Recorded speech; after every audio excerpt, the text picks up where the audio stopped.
स्वागत है आपका दोस्तों बिहार न्यूज में। मैं हूं फिरदौस गनी और आप देख रहे हैं केडीबी लाइव। दोस्तों आज हो चुका है 7 मई 2026। तो आज की पूरे बिहार की टॉप न्यूज लेकर आए हैं आपके लिए। वीडियो शुरू करने से पहले आपसे एक रिक्वेस्ट है कि अगर आप पहली बार इस चैनल पर आए हैं तो चैनल को अभी सब्सक्राइब करके बेल आइकन को प्रेस कर दीजिए और साथ ही साथ वीडियो को लाइक कर दीजिए, अपने दोस्तों के साथ शेयर भी कीजिए। तो चले चलते हैं आज की खबरों की ओर। दोस्तों आज बिहार न्यूज की शुरुआत सबसे पहले करेंगे कि आज होगी बिहार कैबिनेट विस्तार। सीमांचल से लेसी सिंह 8वीं बार और दिलीप जायसवाल तीसरी बार बनेंगे मंत्री, नाम पर लग गई है मुहर। दरअसल बात है कि बिहार में आज कैबिनेट विस्तार को लेकर के बड़ा अपडेट सामने आया है। सीमांचल क्षेत्र से लेसी सिंह एक बार फिर से मंत्री पद की शपथ ले सकती है, जबकि डॉक्टर दिलीप कुमार जायसवाल तीसरी बार मंत्री बनने की तैयारी में है। डॉक्टर दिलीप कुमार जायसवाल किशनगंज से ताल्लुक रखते हैं।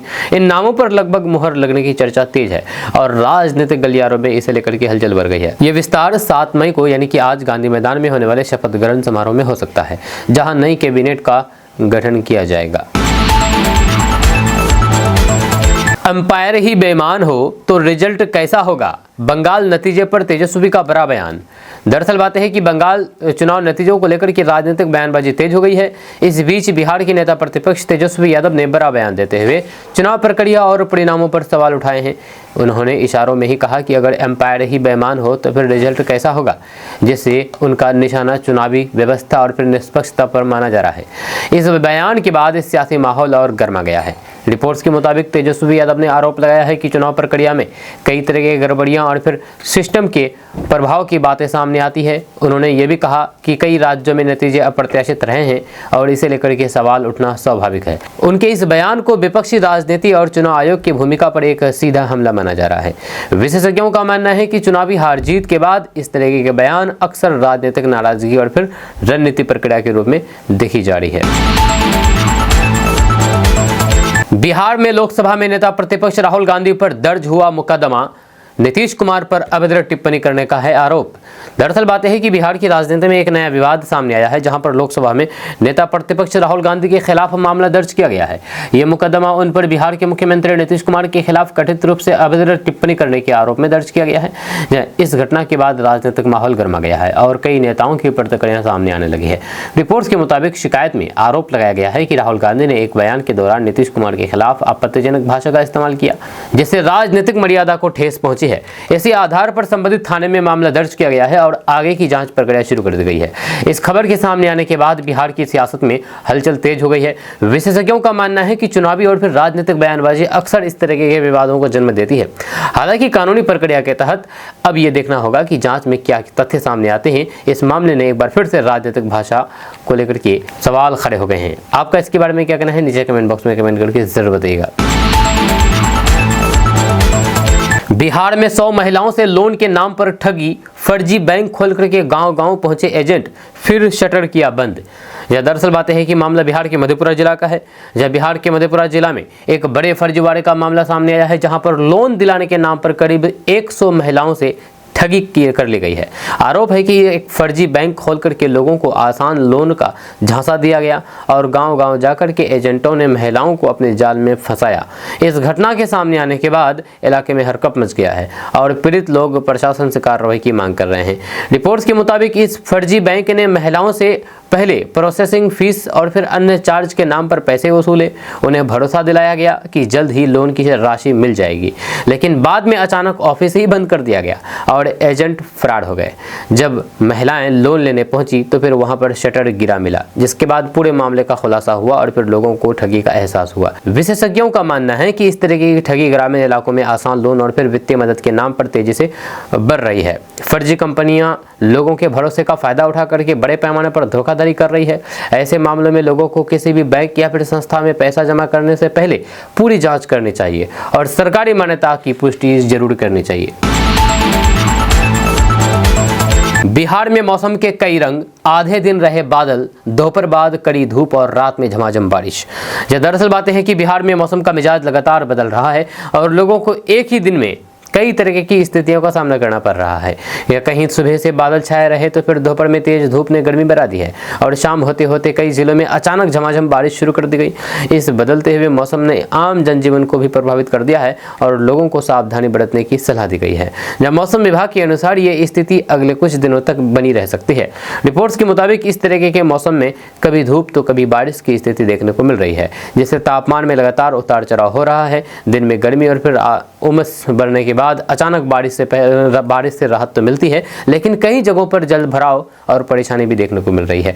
खास करके किसानों और फिर खुले में काम करने वाले लोगों के लिए ये मौसम चुनौतीपूर्ण बना हुआ है, जहां विशेषज्ञों का मानना है कि ये प्री मानसून गतिविधियों का हिस्सा है, जिसमें बादल, बारिश और फिर तेज हवाओं का सिलसिला चलता रहता है। मौसम विभाग ने लोगों से अपील की है कि खराब मौसम के दौरान सतर्क रहें और खुले स्थानों से दूर रहें। आने वाले दिनों में भी इसी तरह की स्थिर मौसम देखने को मिल सकता है। मेरी हालात देख लो, शादी मत करना। जब पोस्टर लेकर के हाजीपुर चौक पर बैठा पति, सुनाई आप बीती। दरअसल बातें हैं कि बिहार के वैशाली जिले के हाजीपुर में एक चौंकाने वाली घटना सामने आई है, जहां पर एक पति हाथ में पोस्टर लेकर के चौक पर बैठ गया और लोगों से शादी मत करना की अपील करने लगा। जहां उसने अपनी आप बीती सुनाते हुए कहा कि उसकी जिंदगी शादी के बाद बर्बाद हो गई है। यह मामला हाजीपुर के राजेंद्र चौक का बताया जा रहा है, जहां पर लोग उसे देखने के लिए इकट्ठा हो गए। पीड़ित पति का आरोप है कि उसकी पत्नी और फिर ससुराल वालों ने उसे मानसिक और फिर शारीरिक रूप से प्रताड़ित किया है। जब उसने दावा किया है कि शादी के बाद उसकी जिंदगी में लगातार परेशानियां बरती गई है और फिर उसे न्याय नहीं मिला है। इसी दर्द के चलते हुए पोस्टर लेकर के सड़क पर बैठ गया और अपनी बात सार्वजनिक रूप से रखने लगा। स्थानीय लोगों के मुताबिक यह शख्स कई दिनों से परेशान चल रहा था और आखिरकार उसने सार्वजनिक रूप से अपनी आप बीती बताने का फैसला किया। घटना के बाद वहां पर भीड़ जमा हो गई और लोग इस मामले को लेकर के तरह तरह की चर्चा करने लगे। ये मामला सोशल मीडिया पर भी तेजी से वायरल हो रहा है, जिससे पूरे इलाके में चर्चा का माहौल बन गया है। सम्राट नाम सिर्फ बिहार की सियासत में नहीं, खेतों का भी बनेगा शान। दरअसल बातें हैं कि बिहार में कृषि के क्षेत्र में एक नई पहचान बनती दिख रही है, जहां अब सम्राट नाम सिर्फ राजनीति तक सीमित नहीं रहेगा, बल्कि खेतों में भी अपनी अलग छाप छोड़ेगा। दरअसल बातें हैं कि भागलपुर में स्थित बिहार कृषि विश्वविद्यालय यानी कि बिहार कृषि यूनिवर्सिटी सबोर द्वारा सबोर सम्राट नाम की नई धान की किस्म तैयार की है, यानी कि नई धान की किस्म तैयार की है इस यूनिवर्सिटी द्वारा, जिसका नाम रखा है सबोर सम्राट। जी हाँ, जिसे किसानों के लिए बेहद उपयोगी माना जा रहा है। इस बीज को लेकर के उम्मीद जताई जा रही है कि ये खेती में उत्पादन बढ़ाने में बड़ा बदलाव ला सकता है और किसानों की आय में सुधार करेगा। रिपोर्ट्स के मुताबिक इस नई धान किस्म की खासियत इसकी अधिक उपज क्षमता और बेहतर गुणवत्ता है। बताया जा रहा है कि ये फसल पारंपरिक धान की तुलना में ज़्यादा उत्पादन देने में सक्षम है और कम समय में भी तैयार हो जाती है। वैज्ञानिकों का मानना है कि ये बीज बिहार जैसे कृषि प्रधान राज्य के लिए काफ़ी भरोसेमंद फायदेमंद साबित हो सकता है, जहाँ पर खेती बड़ी आबादी की आजीविका का मुख्य साधन है। विशेषज्ञों के अनुसार सबोर सम्राट जैसी नई किस्में आने वाले समय में कृषि उत्पादन को नई दिशा दे सकती है। इससे न सिर्फ किसानों को आर्थिक लाभ मिलेगा, बल्कि राज्य की कृषि अर्थव्यवस्था भी मजबूत होगी। यह सरकार और फिर कृषि वैज्ञानिकों का लक्ष्य है कि इस तरीके की उन्नत किस्मों को अधिक से अधिक किसानों तक पहुंचाया जाए, ताकि खेती को आधुनिक और फिर लाभदायक बनाया जा सके। मुझे बर्खास्त कर दो, लेकिन मैं इस्तीफा नहीं दूंगी, ममता बनर्जी ने ठान लिया है। दरअसल बात है कि पश्चिम बंगाल की राजनीति में एक बार फिर से बड़ा सियासी तूफान खड़ा हो गया है। मुख्यमंत्री ममता बनर्जी ने साफ कर दिया है कि वे किसी भी हालात में इस्तीफा नहीं देगी और उन्हें पद से हटाने की मांगों को पूरी तरह से खारिज कर दिया गया है। उनके इस बयान के बाद राज्य की राजनीति और ज़्यादा गर्मा गई है और सत्ता विपक्ष के बीच आरोप प्रत्यारोप तेज हो गई है। रिपोर्ट्स के मुताबिक ममता बनर्जी ने यह भी कहा कि उन्हें बर्खास्त कर दिया जाए, लेकिन वे खुद इस्तीफा नहीं देगी। इसी बीच चर्चा है कि वे कानूनी विकल्पों पर विचार करते हुए सुप्रीम कोर्ट तक भी जा सकती है। इस पूरे घटनाक्रम ने बंगाल की राजनीति को नए टकराव के मोड़ में ला दिया है, जहां हर बयान के बाद स्थिति और तनावपूर्ण हो जा रही है। विशेषज्ञों का मानना है कि इस तरीके की राजनीतिक स्थिति में विधायकों और फिर पार्टी संगठन की भूमिका बेहद अहम हो जाती है। खबरों के अनुसार ममता बनर्जी ने अपने विधायकों को भी नए राजनीतिक टास्क दिए हैं, ताकि जमीनी स्तर पर समर्थन मजबूत किया जा सके। बंगाल के नतीजे पर तेजस्वी यादव का बड़ा बयान, कहा हम लोगों को एहसास ही नहीं हो रहा था। दरअसल बात है कि पश्चिम बंगाल चुनाव नतीजे के बाद राजनीतिक बयानबाजी तेज हो गई है और विपक्षी दल लगातार अपनी प्रतिक्रिया दे रहे हैं। इस बीच बिहार के नेता प्रतिपक्ष तेजस्वी यादव ने बड़ा बयान देते हुए कहा कि बंगाल में जो परिणाम आए हैं उसका अंदाजा उन्हें पहले से नहीं था। जहां उनके इस बयान के बाद राजनीतिक हलकों में चर्चा और बढ़ गई है और इसे लेकर के अलग अलग प्रतिक्रियाएं सामने आ रही है। रिपोर्ट्स के मुताबिक तेजस्वी यादव ने कहा कि जमीन पर जो माहौल उन्होंने देखा था उसके हिसाब से ऐसे नतीजों की उम्मीद नहीं थी। उन्होंने चुनावी प्रक्रिया और सिस्टम पर भी सवाल उठाते हुए संकेत दिया है कि कई जगह परिस्थितियां अलग से प्रभावित हो सकती है। उनके इस बयान को राजनीतिक रणनीति और फिर चुनावी विश्लेषण से जोड़ करके देखा जा रहा है। विशेषज्ञों का मानना है कि चुनावी हार जीत के बाद इस तरह के बयान आमतौर पर सियासी असंतोष और समीक्षा का हिस्सा होते हैं। प्रोग्राम में नाच होता है कि बाप भाई का श्राद्ध मनवाया जाता है, खुद पर एफआईआर पर भर के बाहुबली विधायक अनंत सिंह। दरअसल बात है कि बिहार की राजनीति में बाहुबली नेता अनंत सिंह एक बार फिर से अपने बयान को लेकर के सुर्खियों में हैं। उनके ऊपर एफआईआर दर्ज किया गया है। अपने ऊपर एफआईआर होने को लेकर के उन्होंने नाराजगी जताई है और तीखी प्रतिक्रिया दी है। इस दौरान उन्होंने कहा कि प्रोग्राम में नाच होता है कि बाप भाई का श्राद्ध मनवाया जाता है, जिससे मामला और गर्मा गया है। उनके इस बयान के बाद राजनीतिक माहौल में हलचल तेज हो गई है और तरह तरह की चर्चाएं शुरू हो गई है। रिपोर्ट्स के मुताबिक अनंत सिंह ने आरोपों को गलत बताते हुए कहा कि कार्यक्रम में जो कुछ भी हुआ है उसे गलत तरीके से पेश किया जा रहा है। जहां उनका कहना है कि बिना पूरी जानकारी के उन पर एफआईआर दर्ज कर दी गई, जबकि मौके पर मौजूद स्थिति अलग थी। उन्होंने यह भी दावा किया है कि उन्हें राजनीतिक रूप से फंसाने की कोशिश की जा रही है, जिससे विवाद और बढ़ गया है। विशेषज्ञों का मानना है कि बिहार की राजनीति में इस तरह के बयान और विवाद अक्सर सामने आते रहते हैं। बिहार में राजस्व विभाग में अब ऑनलाइन ही मिलेगी छुट्टी, अवकाश आवेदन करना हुआ अनिवार्य। दरअसल बात है कि बिहार सरकार ने राजस्व एवं भूमि सुधार विभाग में एक बड़ा डिजिटल बदलाव किया गया है। अब इस विभाग के कर्मचारियों को छुट्टी लेने के लिए पूरी तरह से ऑनलाइन आवेदन करना अनिवार्य कर दिया गया है। यानी कि अब किसी भी तरीके की छुट्टी के लिए कागजी प्रक्रिया नहीं चलेगी और सभी आवेदन डिजिटल सिस्टम के जरिए ही स्वीकार किए जाएंगे। सरकार का कहना है कि इससे काम में पारदर्शिता आएगी और फिर प्रक्रिया तेज होगी। रिपोर्ट्स के मुताबिक ये व्यवस्था HRMS के लीव मैनेजमेंट मॉड्यूल के जरिए लागू की गई है, जिसमें छुट्टी का आवेदन, स्वीकृति और फिर रिकॉर्ड सब कुछ ऑनलाइन रहेगा। इससे कर्मचारियों को दफ्तर के चक्कर नहीं लगाने पड़ेंगे और छुट्टी से जुड़ी जानकारी अभी आसानी से ट्रैक की जा सकेगी। विभाग में इस नए सिस्टम को लेकर के ट्रेनिंग भी दी गई है ताकि सभी कर्मचारी इसे सही तरीके से इस्तेमाल कर सके। विशेषज्ञों का मानना है कि ये कदम बिहार में ई गवर्नेंस को मजबूत करने की दिशा में एक अहम पहल है। इससे न सिर्फ प्रशासनिक कामकाज में तेजी आएगी बल्कि छुट्टी से जुड़े विवाद और देरी की समस्या भी कम होगी। आने वाले समय में सरकार अन्य विभागों में भी इसी तरीके की ऑनलाइन व्यवस्था लागू कर सकती है। बिहार में 40 से कम उम्र की महिलाओं की बच्चेदानी कौन निकाल रहा, स्वास्थ्य विभाग ने दिए जांच के आदेश। दरअसल बात है कि बिहार में महिलाओं के स्वास्थ्य से जुड़ा एक बेहद गंभीर मामला सामने आने के बाद हरकत मच गया है। शिकायतों में कहा गया है कि 40 वर्ष से कम उम्र की कई महिलाओं की बच्चेदानी यानी कि यूट्रस बिना ठोस और जरूरी मेडिकल कारण के निकाले जा रही है। मामला सामने आने के बाद स्वास्थ्य विभाग ने पूरे राज्य में जांच के आदेश जारी कर दिए हैं और सभी जिलों को सतर्क रहने को कहा गया है।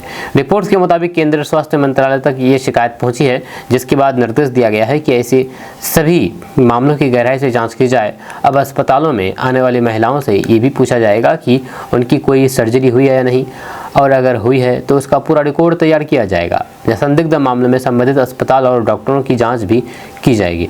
विशेषज्ञों का मानना है कि इस तरीके के मामलों की सही जांच बेहद जरूरी है ताकि किसी भी तरीके की लापरवाही या फिर अनावश्यक सर्जरी पर रोक लगाई जा सके। बिहार में शादी के 2 दिन बाद दुल्हन का रहस्य में फरार होना। दरअसल बात यह है कि बिहार के एक इलाके में शादी के सिर्फ 2 दिन बाद दुल्हन के अचानक लापता हो जाने का मामला सामने आया है, जिससे पूरे क्षेत्र में हरकत मच गया है। जब बताया जा रहा है कि शादी के बाद सब कुछ सामान्य चल रहा था, लेकिन अचानक वह घर से बिना किसी सूचना के चली गई और फिर वापस नहीं लौटी लड़की। इस घटना के बाद दुल्हा पक्ष और फिर परिवार दोनों हैरान है और मामले की जानकारी पुलिस को दी गई है। रिपोर्ट्स के मुताबिक दुल्हन के गायब होने के पीछे कई तरह की आशंकाएं जताई जा रही है, लेकिन अभी तक कोई भी ठोस वजह सामने नहीं आई है। पुलिस ने मामले की जाँच शुरू कर दी है और उसके मोबाइल लोकेशन और फिर संपर्कों की जानकारी खंगाली जा रही है। आसपास के लोगों से भी पूछताछ की जा रही है ताकि ये पता लगाया जा सके कि वह आखिरी बार कहां देखी गई थी। विशेषज्ञों का मानना है कि इस तरीके के मामले में जल्दबाजी में कोई भी निष्कर्ष नहीं निकाला जाना चाहिए, क्योंकि इसके पीछे व्यक्तिगत कारण, पारिवारिक विवाद या फिर अन्य वजह भी हो सकती हैं। फिलहाल पुलिस हर एंगल से जांच कर रही है और परिवार को जल्द से जल्द दुल्हन के मिलने की उम्मीद है। बंगाल में भाड़ में जाए राजनीति, याद दिलाया वादा तो पप्पू यादव बोले मेरा जो करना है महाकाल करेंगे। दरअसल बातें हैं कि बंगाल चुनाव को लेकर के दिए गए अपने पुराने बयान और फिर वादे को लेकर के याद दिलाए जाने पर पूर्णिया सांसद पप्पू यादव एक बार फिर से सुर्खियों में आ गए हैं। उन्होंने कहा है कि अब उनके लिए राजनीति से ज़्यादा बड़ा कुछ और है और उनका जो भी फैसला होगा वे महाकाल तय करेंगे। इस दौरान उन्होंने साफ कहा कि वे किसी राजनीतिक दबाव या फिर बहस में नहीं पड़ना चाहते हैं और उनका ध्यान अब अलग दिशा में है। रिपोर्ट्स के मुताबिक पप्पू यादव ने यह भी कहा कि उन्होंने पहले जो बयान दिया था वे परिस्थितियों को देख करके था और अब वे उस पर अलग तरीके से सोच रहे हैं। उन्होंने राजनीति को लेकर की तीखी टिप्पणी करते हुए कहा कि उनके लिए सेवा और फिर समाज की भावना ज़्यादा महत्वपूर्ण है, जबकि राजनीतिक के खींचतान से वे दूरी बनाना चाहते हैं। विशेषज्ञों के अनुसार पप्पू यादव अक्सर अपने बयानों को लेकर के चर्चा में रहती हैं और इस तरीके के बयान राजनीतिक माहौल में नई बहस खड़ी कर देते हैं। फिलहाल उनका ये बयान सोशल मीडिया पर तेजी से वायरल हो रहा है और लोग इस पर अलग अलग तरीके की प्रतिक्रिया दे रहे हैं। बिहार में चलने लगा सम्राट का बुलडोजर, सरकारी जमीन से हटाया अतिक्रमण। दरअसल बातें है कि बिहार में सरकारी जमीन पर अतिक्रमण के खिलाफ प्रशासन ने एक बार फिर से सख्त रुख अपनाया है। इसी क्रम में सम्राट सरकार के निर्देश पर कई इलाकों में बुलडोजर कार्रवाई शुरू कर दी गई है, जिसमें सरकारी जमीन को खाली कराया गया है। इस कार्रवाई के दौरान अवैध कब्जा को हटाया गया और फिर जमीन को दोबारा सरकारी नियंत्रण में लिया गया है। प्रशासन का कहना है कि ये अभियान लगातार जारी रहेगा ताकि सार्वजनिक संपत्ति पर किसी तरीके का अवैध कब्जा न रहे। रिपोर्ट्स के मुताबिक ये अभियान कई जिलों में चलाया जा रहा है, जहां पर सड़क किनारे और फिर सरकारी भूमि पर लंबे समय से अतिक्रमण की शिकायतें मिल रही थी। बुलडोजर कार्रवाई के दौरान स्थानीय प्रशासन और फिर पुलिस की मौजूदगी में अवैध निर्माण हटाए गए। यह सरकार का उद्देश्य साफ है कि विकास कार्यों के लिए जरूरी जमीन सुरक्षित रहें और भविष्य में किसी तरीके की बाधा न आए। विशेषज्ञों का मानना है कि इस तरह की कार्रवाई से एक तरफ जहां पर सरकारी संपत्तियों की सुरक्षा होगी, वहीं दूसरी तरफ अतिक्रमण करने वालों में भी सख्त संदेश जाएगा। हालांकि स्थानीय स्तर पर कुछ जगहों पर लोगों में असंतोष भी देखा गया है, लेकिन प्रशासन का कहना है कि यह कदम कानून के दायरे में रहकर ही लिया गया है। बिहार के जंगलों का सुपरफूड स्वाद और सेहत दोनों का खजाना 2 महीने का होता है मेहमान। दरअसल बिहार के जंगलों और फिर ग्रामीण इलाकों में मिलने वाला ये खास प्राकृतिक सुपरफूड अपने अनोखे स्वाद और औषधीय गुणों के लिए जाना जाता है।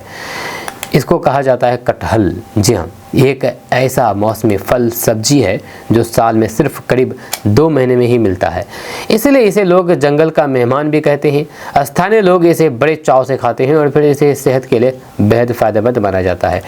रिपोर्ट्स के मुताबिक ये जंगली खाद्य पदार्थ विटामिन, मिनरल और एंटीऑक्सीडेंट से भरपूर होता है, जो शरीर की रोग प्रतिरोधक क्षमता को बढ़ाने में मदद करता है। ग्रामीण इलाकों में इसे पारंपरिक तरीके से पकाकर या फिर सब्जी के रूप में खाया जाता है। खास बात यह है कि इसका स्वाद भी काफ़ी अलग और प्राकृतिक होता है, जो लोगों को बहुत पसंद आता है। विशेषज्ञों का मानना है कि इस तरीके के जंगलों में मिलने वाले प्राकृतिक खाद्य पदार्थ यानी कि कटहल न सिर्फ स्वास्थ्य के लिए अच्छे होते हैं, बल्कि ग्रामीण अर्थव्यवस्था में भी अहम भूमिका निभाते हैं। खासकर ये गाँव में कटहल बहुत ही चाव से लोग खाते हैं। कहा जाता है कि जो कटहल है उसको पूरी तरह से खाया जाता है। उसका जो ऊपरी हिस्सा होता है, छिलका जिसे कहा जाता है, वो जानवरों के लिए होता है। उसके अंदर का गुदा लोग खाते हैं और साथ ही साथ उसके अंदर की गुठली भी लोग खाते हैं और इस गुठली को अलग अलग तरीके से खाया जाता है। कोई इसे पका करके खाते हैं, तो कोई इसे भूज करके खाते हैं, तो कोई इसे आग में जला करके खाते हैं, तो कोई इसकी चटनी बनाते हैं। तो यानी कि इस कटहल को पूरी तरह से खाया जाता है, जो जानवरों के लिए भी होता है, आम लोगों के लिए भी होता है। बिहार पंचायत चुनाव 2026, आरक्षण में बदलाव की संभावना से गांव में तेज हुई राजनीति, बड़ी सियासी हलचल। दरअसल बातें हैं कि बिहार में होने वाले पंचायत चुनाव 2026 को लेकर के गांव में राजनीतिक सरगर्मी तेज हो गई है। जैसे जैसे चुनाव की तारीख नजदीक आ रहे हैं, वैसे वैसे आरक्षण रोस्टर में संभावित बदलाव की चर्चाओं ने माहौल को और ज़्यादा गर्मा दिया है।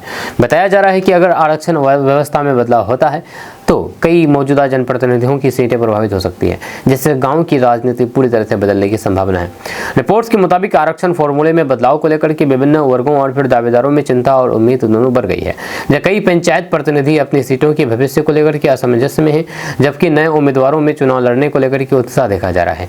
इसी वजह से गाँव-गाँव में राजनीतिक बैठकों और फिर समीकरणों का दौर शुरू हो गया है, जिससे स्थानीय राजनीति और ज़्यादा सक्रिय हो गई है। विशेषज्ञों का मानना है कि पंचायत चुनाव में आरक्षण व्यवस्था का सीधा असर जमीनी राजनीति पर पड़ता है।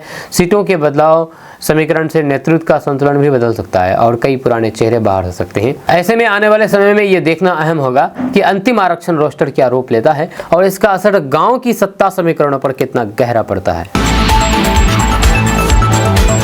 5,907 सरकारी स्कूलों में हाईटेक लैब, विद्यार्थियों को मिलेगा नई तकनीक का साथ। दरअसल बात है कि बिहार सरकार ने शिक्षा के क्षेत्र में बड़ा डिजिटल बदलाव किया है। इस नई पहल के तहत बिहार के 5,907 सरकारी स्कूलों में हाईटेक ICT लैब स्थापित की जा रही है, जिससे लाखों विद्यार्थियों को आधुनिक तकनीक से जोड़ करके पढ़ाई करने का मौका मिलेगा। इस योजना का उद्देश्य सरकारी स्कूलों को डिजिटल शिक्षा के स्तर पर आगे ले जाना और छात्रों को भविष्य की तकनीक के लिए तैयार करना बताया जा रहा है। रिपोर्ट्स के मुताबिक इन स्कूलों में कंप्यूटर, इंटरनेट, स्मार्ट क्लास और डिजिटल लर्निंग टूल्स जैसी सुविधाएं उपलब्ध कराई जाएगी। इससे छात्रों को केवल किताबों तक सीमित नहीं रहना पड़ेगा, बल्कि वे प्रैक्टिकल और फिर तकनीकी शिक्षा से भी जुड़ सकेंगे। सरकार का मानना है कि ये कदम शिक्षा की गुणवत्ता सुधारने और फिर ग्रामीण क्षेत्रों में के बच्चों को भी बराबरी का अवसर देने में मदद करेगा। विशेषज्ञों के अनुसार इस तरीके के डिजिटल पहल से सरकारी स्कूलों की पढ़ाई का स्तर तेजी से बदलेगा और छात्रों में तकनीकी कौशल बढ़ेगा। आने वाले समय में इससे बिहार के शिक्षा ढांचे में बड़ा सुधार देखने को मिल सकता है, जिससे छात्र प्रतियोगी परीक्षाओं और फिर आधुनिक रोजगार के लिए बेहतर तरीके से तैयार हो सकेंगे।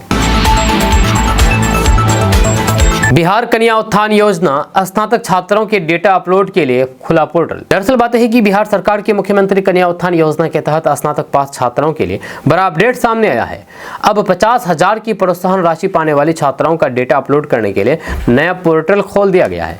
इस प्रक्रिया के जरिए विश्वविद्यालयों और फिर कॉलेजों को छात्राओं की पूरी जानकारी ऑनलाइन दर्ज करनी होगी, ताकि योजना का लाभ सही तरह लाभार्थी तक पहुँच सके।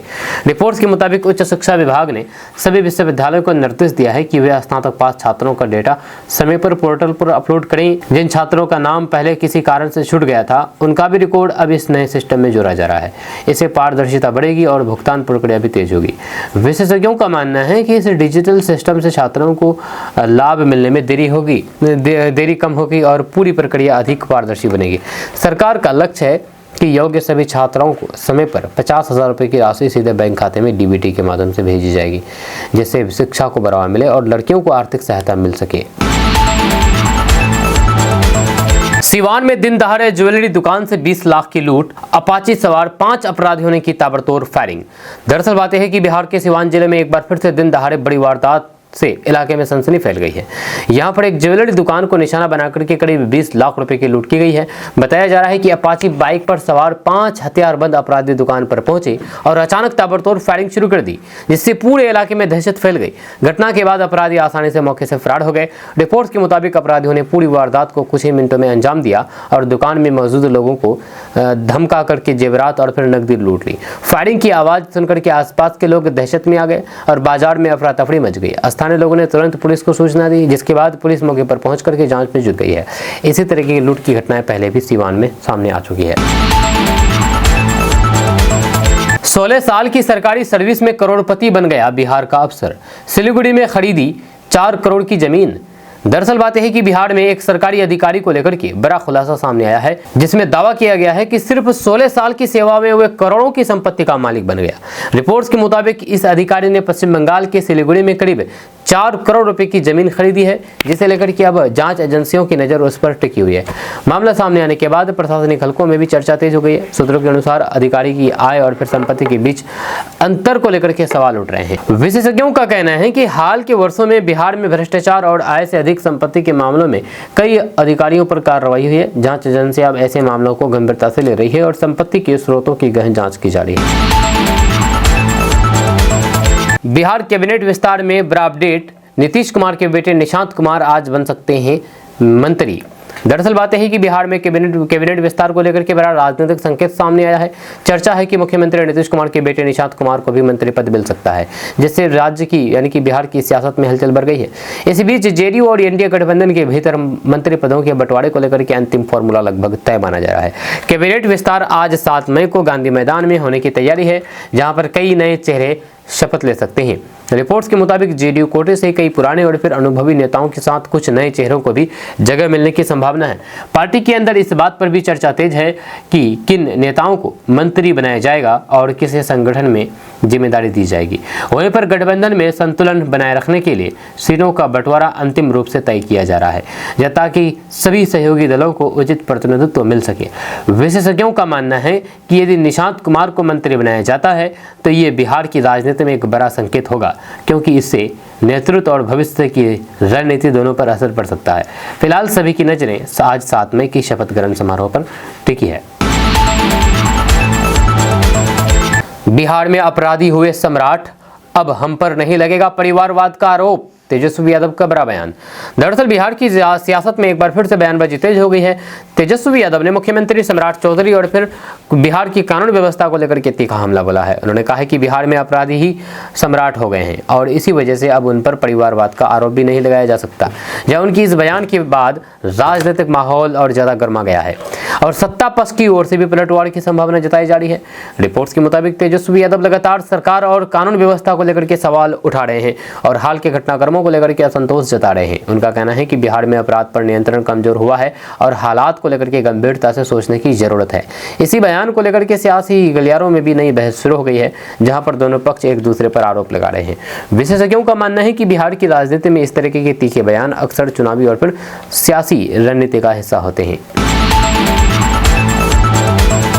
बिहार में सम्राट चौधरी कैबिनेट की बैठक हुई खत्म, 20 अहम एजेंडों पर लगी मुहर। दरअसल बिहार में मुख्यमंत्री सम्राट चौधरी की अध्यक्षता में हुई कैबिनेट की बैठक में संपन्न हो गई है, जिसमें कुल 20 महत्वपूर्ण एजेंडों पर मंजूरी दी गई है। इस बैठक में राज्य के प्रशासनिक, सामाजिक और फिर विकास से जुड़े कई बड़े फैसले लिए गए हैं, जिनका सीधा असर आम जनता और फिर सरकारी व्यवस्था पर पड़ने की संभावना है। सरकार का कहना है कि इन निर्णयों का उद्देश्य राज्य में विकास कार्यों को गति देना और प्रशासनिक ढांचे को मजबूत करना है। रिपोर्ट्स के मुताबिक इस कैबिनेट बैठक में कई अहम नीतिगत प्रस्ताव को हरी झंडी दी गई है, जिनमें शिक्षा, स्वास्थ्य, बुनियादी ढांचा और फिर डिजिटल सेवाओं से जुड़े मुद्दे शामिल है। इनके अलावा कुछ योजनाओं के विस्तार और फिर नई परियोजनाओं की शुरुआत को भी मंजूरी दी गई है। राज्य सरकार का फोकस अब तेजी से विकास और फिर योजनाओं के बेहतर क्रियान्वयन पर है, ताकि आम लोगों तक सरकारी सुविधाएं आसानी से पहुंच सके। विशेषज्ञों का मानना है कि ये कैबिनेट बैठक आने वाले समय में बिहार की विकास दिशा तय करने में अहम भूमिका निभा सकती है। 20 एजेंडों पर एक साथ मोहर लगने से प्रशासनिक गतिविधियों में तेजी आने की उम्मीद है। अब सभी की नजरें इस बात पर है कि इन फैसलों को जमीनी स्तर पर कितना तेजी और प्रभावी तरीके से लागू किया जाता है।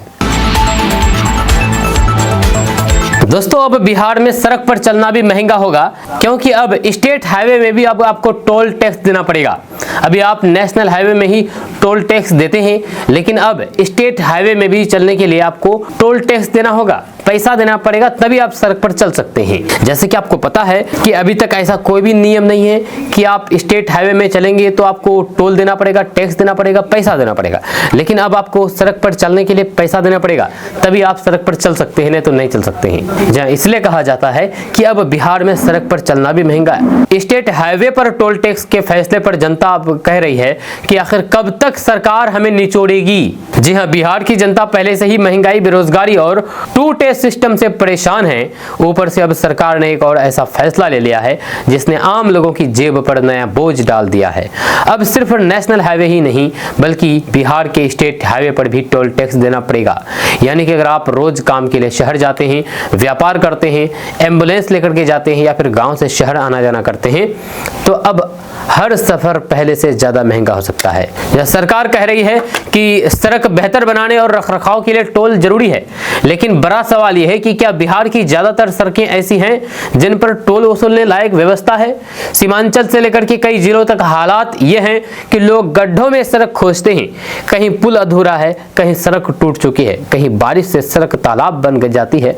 ऐसे में में जनता पूछ रही है कि पहले सुविधा मिलेगी या फिर पहले टोल टैक्स दिया जाएगा। सबसे ज्यादा असर उन लोगों पर पड़ेगा जो रोजाना छोटे काम धंधे के लिए सफर करते हैं।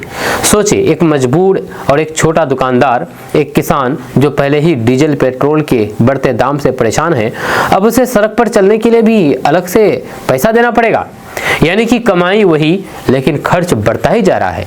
सरकार बड़े बड़े दावे करती है कि बिहार विकास कर रहा है, लेकिन अगर हर चीज का बोझ आम जनता पर ही डालना है तो फिर सरकार की जिम्मेदारी क्या है? जनता टैक्स भी दे, पेट्रोल पर टैक्स दे, गाड़ी का रजिस्ट्रेशन भी कराए, वहां पर टैक्स दे, इंश्योरेंस भी करें और वहां पर भी पैसे दे, और अब स्टेट हाईवे पर अलग से टोल भी दे। आखिर आम आदमी जाए तो जाए कहां? दोस्तों, किशनगंज में एआईएमआईएम के राष्ट्रीय प्रवक्ता आदिल हसन आजाद ने विक्रमशिला पुल का एक स्पैन टूटने पर बिहार और केंद्र सरकार पर निशाना साधा है। उन्होंने सरकारों से पुल की तत्काल मरम्मत करने और बिहार पर विशेष ध्यान देने का आग्रह किया है। जी हां, बिहार के चर्चित विक्रमशिला पुल का एक हिस्सा टूटने के बाद अब सियासत भी तेज हो गई है। किशनगंज में एआईएमआईएम के राष्ट्रीय प्रवक्ता आदिल हसन आजाद ने केंद्र और बिहार सरकार पर बड़ा हमला बोला है। उन्होंने सवाल उठाया है कि अब राज्य और केंद्र दोनों जगह डबल इंजन की सरकार है, तो फिर आखिर पुल कैसे टूट गया? उन्होंने कहा है कि सीमांचल और भागलपुर के लोगों की जिंदगी इस पुल पर टिकी हुई है, लेकिन आज लोग जान जोखिम में डाल करके नाव पर सफर करने पर मजबूर हैं। हम आपको इस पूरी खबर के बारे में बताएंगे विस्तार से, डिटेल से। उससे पहले आप हमारे इस पेज को फॉलो कर लीजिए इसी तरह की खबरें देखने के लिए। दरअसल बात यह है कि आदिल हसन आजाद ने विक्रमशिला पुल की एक स्पैन टूटने को लेकर के बिहार और केंद्र सरकार पर हमला बोला है। उन्होंने पुल की तत्काल मरम्मत और पूरे मामले की उच्चस्तरीय जांच की मांग की है। आदिल हसन आजाद ने कहा है कि विक्रमशिला पुल सीमांचल और भागलपुर को जोड़ने वाली एक बड़ी लाइफ लाइन है, लेकिन पुल के एक हिस्से के क्षतिग्रस्त होने के बाद अब आम लोगों को भारी परेशानी का सामना करना पड़ सकता है। उन्होंने मुख्यमंत्री सम्राट चौधरी और केंद्रीय मंत्री नितिन नवीन से पुल की जल्द मरम्मत कराने की मांग की है। साथ ही सवाल उठाया है कि डबल इंजन सरकार होने के बावजूद आखिर इतनी बड़ी लापरवाही कैसे हुई है। एआईएमआईएम प्रवक्ता ने कहा कि पुल टूटने के कारण कई लोग अब नाव से यात्रा करने को मजबूर हैं, जिससे कभी भी बड़ा हादसा हो सकता है। उन्होंने चेतावनी दी है कि अगर समय रहते कार्रवाई नहीं हुई तो फिर स्थिति और गंभीर हो सकती है। उन्होंने ये भी कहा कि वैकल्पिक रास्ते से आने जाने में लोगों को करीब 4.5 घंटे अतिरिक्त लग रहे हैं। इसका असर व्यापार, इलाज, नौकरी और रोजमर्रा की जिंदगी पर पड़ रहा है। आदिल हसन आजाद ने याद दिलाया है कि विक्रमशिला पुल का निर्माण साल 2001 में हुआ था। उन्होंने कहा कि बिहार में लंबे समय से एक ही राजनीतिक नेतृत्व रहा है, लेकिन पुल की क्षमता बढ़ाने और रखरखाव पर गंभीरता से काम नहीं किया गया है। उन्होंने केंद्रीय सड़क परिवहन मंत्री नितिन गडकरी का नाम लेते हुए कहा कि मीडिया उन्हें विकास पुरुष बताती है, लेकिन बिहार में सड़क और पुलों की स्थिति अब भी चिंताजनक है। वहीं पर एआईएमआईएम नेता ने आरोप लगाया है कि बिहार में एनएचएआई का काम अपेक्षा के अनुसार नहीं हुआ है। दोस्तों, किशनगंज में रिश्वतखोर सीडीपीओ अनीता कुमारी सस्पेंड हो गई है। 50,000 रुपए घूस लेते हुए पकड़ी गई थी। जी हां, किशनगंज में भ्रष्टाचार के खिलाफ बड़ी कार्रवाई हुई है। रिश्वत लेते रंगे हाथ गिरफ्तार की गई सीडीपीओ अनीता कुमारी को अब समाज कल्याण विभाग ने सस्पेंड कर दिया है। आरोप है कि उन्होंने विभागीय कार्रवाई का डर दिखा करके 10 लाख रुपए की रिश्वत मांगी थी। शिकायत मिलने के बाद निगरानी विभाग ने जाल बिछाया और 50,000 रुपए लेते हुए उन्हें गिरफ्तार कर लिया है। अब इस पूरे मामले में विभागीय जांच भी शुरू हो गई है। हम आपको इस पूरी खबर के बारे में बताएंगे। उससे पहले आप हमारे इस पेज को फॉलो कर लीजिए इसी तरह की खबरें देखने के लिए। दरअसल बात यह है कि किशनगंज जिले में रिश्वतखोरी के मामले में समाज कल्याण विभाग ने बड़ी कार्रवाई करते हुए सीडीपीओ अनीता कुमारी को निलंबित कर दिया है। समाज कल्याण विभाग के अपर सचिव योगेश कुमार सागर द्वारा 4 मई को इस संबंध में अधिसूचना जारी की गई है। अधिसूचना के अनुसार अनीता कुमारी को विशेष निगरानी इकाइयों द्वारा रिश्वत लेते हुए गिरफ्तार किया गया था और तब से वे न्यायिक हिरासत में है। मामले की गंभीरता को देखते हुए बिहार सरकारी सेवक नियमावली के तहत उन्हें तत्काल प्रभाव से सस्पेंड कर दिया गया है। विभाग ने साफ किया है कि उनका निलंबन गिरफ्तारी की तारीख से ही प्रभावी माना जाएगा। अगर भविष्य में उन्हें जमानत भी मिलती है तब भी वे निलंबित ही रहेगी। यह निलंबन अवधि के दौरान उनका मुख्यालय पटना स्थित समाज कल्याण विभाग रहेगा। ये पूरा मामला तब सामने आया जब कोचाधामन के सीडीपीओ नागेंद्र कुमार ने विशेष निगरानी इकाई पटना में शिकायत दर्ज कराई। शिकायत में आरोप लगाया गया कि तत्कालीन प्रभारी सीडीपीओ अनीता कुमारी विभागीय कार्रवाई से बचाने के नाम पर उनसे 10 लाख रुपए की रिश्वत मांग रही थी। शिकायत मिलने के बाद निगरानी विभाग ने मामले का सत्यापन किया। जांच में आरोप सही पाए जाने के बाद भ्रष्टाचार निवारण अधिनियम के तहत प्राथमिकी दर्ज कराई गई। दोस्तों, किशनगंज में विदेशी फंडिंग पर बड़ा एक्शन लिया गया है। यहाँ पर 13 एनजीओज अब इनकम टैक्स और जीएसटी के रडार पर आ गए हैं। जी हाँ, किशनगंज में विदेशी फंडिंग लेने वाली कई एनजीओ अब जांच एजेंसियों के रडार पर आ गई है। जिला प्रशासन ने बड़ा कदम उठाते हुए 13 संस्थानों की जांच इनकम टैक्स और जीएसटी विभाग को सौंप दी है। आरोप है कि कई संस्थाओं ने विदेशी फंडिंग का पूरा हिसाब प्रशासन को नहीं दिया है। अब इनके बैंक खाते, खर्च, प्रॉपर्टी और लेन देन की गहराई से जांच होगी। यह सीमावर्ती जिला होने की वजह से ये मामला अब सुरक्षा एजेंसियों के लिए भी काफी अहम माना जा रहा है। हम आपको इस पूरी खबर के बारे में बताएंगे विस्तार से, डिटेल से। उससे पहले हमारी इस पेज को फॉलो कर लीजिए इसी तरह खबरें देखने के लिए। दरअसल बात यह है कि किशनगंज जिले में विदेशी फंडिंग लेने वाली गैर सरकारी संस्थानों यानी कि एनजीओज पर अब प्रशासन ने सख्ती बढ़ा दी है। एफसीआरए के तहत काम करने वाली संस्थानों की जांच अब इनकम टैक्स और जीएसटी विभाग करेगा। जानकारी के अनुसार जिला स्तर पर गठित जांच टीम को कई संस्थानों द्वारा पूरा लेखा जोखा और वित्तीय दस्तावेज उपलब्ध नहीं कराया गया है। इसके बाद डीएम विशाल राज ने मामले को गंभीर मानते हुए इनकम टैक्स और जीएसटी विभाग को जांच की अनुशंसा भेज दी है। बताया जा रहा है कि अब इन संस्थानों के बैंक खातों, विदेशी फंडिंग के इस्तेमाल, संपत्ति रिकॉर्ड और फिर वित्तीय दस्तावेजों की गहराई से जांच की जाएगी। प्रशासन को उम्मीद है कि इस जांच में कई अहम खुलासे हो सकते हैं। जिन संस्थानों की जांच शुरू हुई है उनमें Dabur charitable trust, Nishi welfare society, Milli education and welfare society, rapid action for women achievement यानी कि राहत और बेथल एजुकेशनल ट्रस्ट जैसी संस्थाएं शामिल है। वहीं पर डीएम द्वारा गठित टीम को निर्देश दिया गया था कि साल 2025-26 और 26-27 के आय, व्यय और फिर विदेशी फंडिंग का पूरा रिकॉर्ड जांचा जाए। दोस्तों, अब नेपाली बहुओं को भी भारतीय नागरिकता मिलेगी। यह किशनगंज जिले में वीडियो ने प्रोसेस बताया है।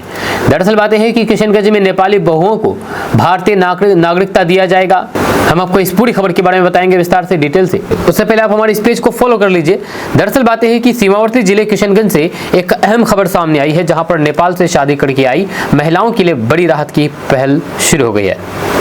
अब ऐसी नेपाली बहुओं को भारतीय नागरिकता दिलाने की प्रक्रिया आसान बनाई जा रही है। इसके लिए प्रशासन लगातार जागरूकता अभियान और शिविर भी चला रहे हैं, ताकि कोई भी पात्र महिला इस सुविधा से वंचित न रहे। किशनगंज जिले के ठाकुरगंज प्रखंड में आयोजित एक महत्वपूर्ण बैठक में कई सरकारी योजनाओं के साथ साथ नेपाली बहुओं को भारतीय नागरिकता दिलाने की प्रक्रिया पर विस्तार से चर्चा हुई है। इस बैठक की अध्यक्षता बीडीओ अहमर अब्दाली ने की है। बीडीओ ने बताया है कि नेपाल सीमा से सटे इलाकों में कई ऐसी महिलाएं हैं जिनकी शादी भारतीय नागरिकों से हुई है। जब इन महिलाओं को भारतीय नागरिकता दिलाने के लिए प्रशासन की ओर से विशेष पहल की जा रही है। इसके लिए हर महीने के पहले और फिर तीसरे मंगलवार को प्रखंड स्तर पर सहयोग शिविर लगाए जा रहे हैं। इन शिविरों में पात्र महिलाओं के आवेदन लिए जाते हैं और उनकी समस्याओं का समाधान किया जाता है। इसी कड़ी में 19 मई 2026 को कुकरबागी, पथरिया और फिर रसिया पंचायतों में विशेष कैंप लगाए जाएंगे, जहां पर नागरिकता से जुड़े प्रक्रिया को आसान बनाया जाएगा। बैठक में इसके अलावा ज्ञान भारतम मिशन की भी जानकारी दी गई है, जिसके तहत पुरानी पांडुलिपियों को डिजिटल रूप से सुरक्षित किया जा रहा है। साथ ही जनगणना 2027 के पहले चरण की भी जानकारी शेयर की गई है। बताया गया है कि 2 मई से 31 मई तक घर घर जाकर के मकान सूचीकरण किया जाएगा। दोस्तों, अब शहरों की तरह गांव में भी नक्शा पास करके घर बनाना होगा।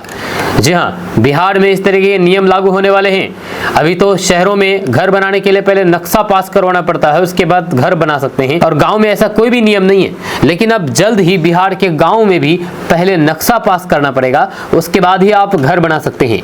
जी हाँ, बिहार के ग्रामीण इलाकों में अब घर बनाना पहले जितना आसान नहीं रहेगा। सरकार एक बड़ा नियम लागू करने जा रही है, जिसके तहत गांव में भी मकान बनाने से पहले नक्शा पास कराना अनिवार्य हो सकता है। यानी कि अब शहरों की तरह गांव में भी बिल्डिंग बनाने पर सख्त नियम लागू होंगे। हम आपको इस पूरी खबर के बारे में बताएंगे विस्तार से, डिटेल से। उससे पहले आप हमारे इस पेज को फॉलो कर लीजिए इसी तरह खबरें देखने के लिए। दरअसल बात यह है कि बिहार सरकार अब ग्रामीण इलाकों में भी भवन निर्माण को लेकर के सख्ती करने जा रही है। नए प्रस्ताव के अनुसार गाँव में बहुमंजिला इमारत या फिर मकान बनाने से पहले उसका नक्शा पास कराना जरूरी होगा। अब इसे विधि विभाग और फिर उच्च स्तरीय समिति की मंजूरी के बाद राज्य सरकार की कैबिनेट में भेजा जाएगा। मंजूरी मिलने के बाद इसे कानून के रूप में लागू किया जाएगा। दरअसल शहरों के आसपास के गांव में तेजी से अपार्टमेंट और फिर बहुमंजिला इमारतें बन रही है। ऐसे में अनियमित निर्माण को रोकने और फिर लोगों के हितों की सुरक्षा के लिए यह कदम उठाया जा रहा है।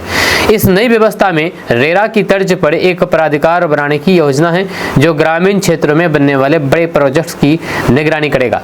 5 500 वर्ग मीटर से अधिक के प्रोजेक्ट को रजिस्टर्ड कराने होगा और फिर खरीदारों से मिलने वाली राशि को 70% हिस्सा आगे खाते में रखना होगा।